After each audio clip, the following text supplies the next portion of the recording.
When Jem Bendel's paper, Deep Adaptation, came out in 2018, it not only had a big impact on me, but it had also sparked a whole movement by that name.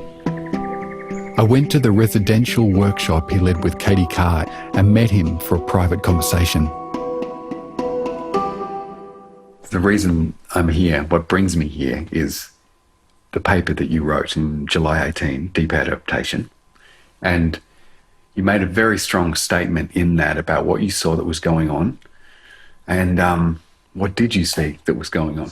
Yeah, so I concluded that climate change is much worse than what we've been told already, and that there were signs that it's now already has its own momentum. So these feedbacks, which will further heat the planet, they've already started, like the melting of the permafrost releasing methane, which warms the planet much faster than carbon dioxide, or forest fires, more frequent and more wide-ranging than ever before, also therefore producing more carbon.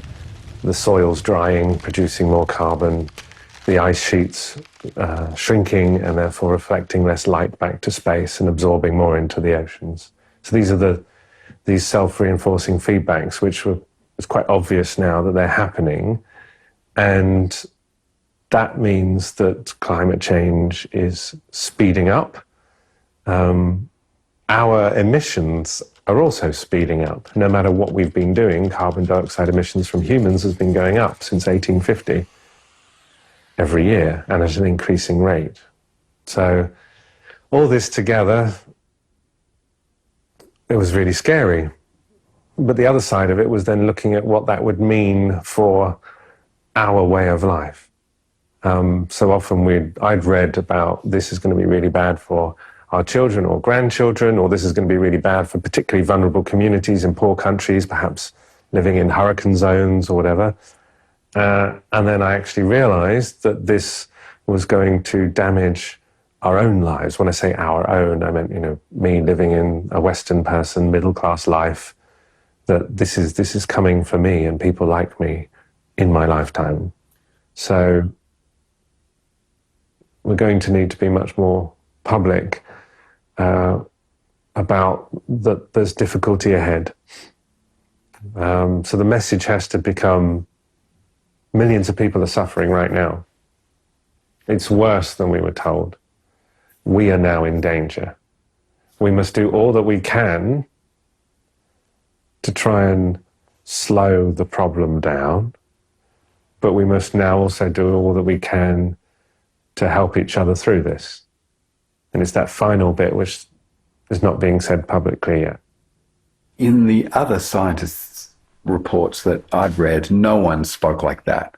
And it certainly got me thinking in entirely different ways, outside of the science and outside of the CO2 and the melting ice and into, how's this going to be in my life? But I also know you had a really hard time publishing that. It wasn't simple for you. Could you just talk about what process you went through to get that out there?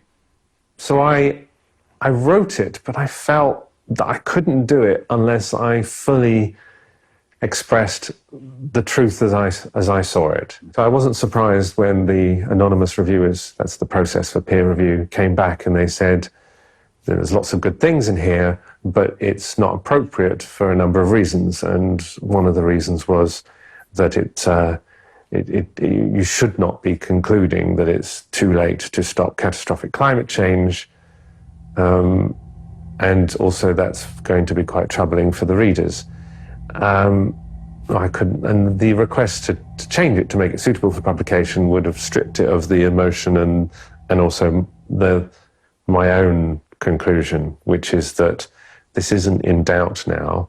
The only way one can say it's in doubt is if one chooses to stick to certain sort of paradigm of knowledge that, we can never be exactly certain about anything in the future. But I realized that gives you some kind of psychological, emotional escape. Say, oh, well, this might not be the case. Oh, we can't be absolutely certain. And that kind of helps you calm down. And I thought, well, that's not my truth. I mean, to me, this is certain now. And it opens up a whole new set of questions once you decide that it's certain that climate is going to really ruin our way of life. I'm encouraging us to think about what it might mean for local government and national government to start to get ready.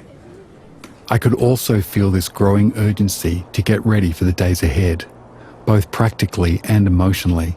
But in order to do so as a world community, we have to start accepting the science and acting as if it's real.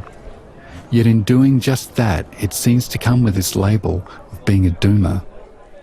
Yeah, I understand. I mean, years ago, if I heard what's called the doomer view, I would think, but we must try and stop that happening. For me, hearing a doomer view would be impetus to try and cut carbon emissions and draw down carbon emissions, and be more bold and ambitious and innovative in how we might do that. So I understand people who are allergic to hearing the view that it's too late to stop a disastrous amount of climate change and how that's going to make our societies fall apart.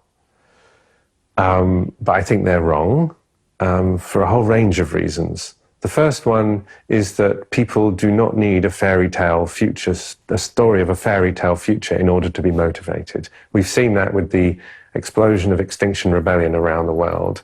Extinction Rebellion, the founders, and so I know them and I've been involved since the start, they're very clear that we are in a dreadful, perilous situation and we must do all that we can to give ourselves a better chance. So, yeah, I think the argument that this is somehow going to lead to apathy, despair or depression and not engagement on the agenda to cut carbon or draw down carbon, I think is just wrong. And there's also environmental psychology published to show that's wrong as well. It's that if somebody feels that climate change is now and it's close to home, they're way more likely to do something about it than if it's somewhere in the future affecting somewhere else, somewhere hot and poorer than where they're living. It's too late to change this system. We have to be brave enough to admit to ourselves that we have to have a different kind of conversation about what to do next, even if it feels like we have no idea what that means. We have to be brave enough to start that conversation. This felt true to me. We have to be brave enough to start these conversations, because if we don't, how are we even going to start to get ready? It does seem, however, like more and more people are willing to at least begin having it. Yes, it's very scary, and it brings up a lot of despair and a lot of feelings of hopelessness. So is it not our job as adults to process through that, understand that, and now then ask some of the deeper, harder questions of, okay, so now what am I really going to do? And how then shall we live? And how are we going to be during this time?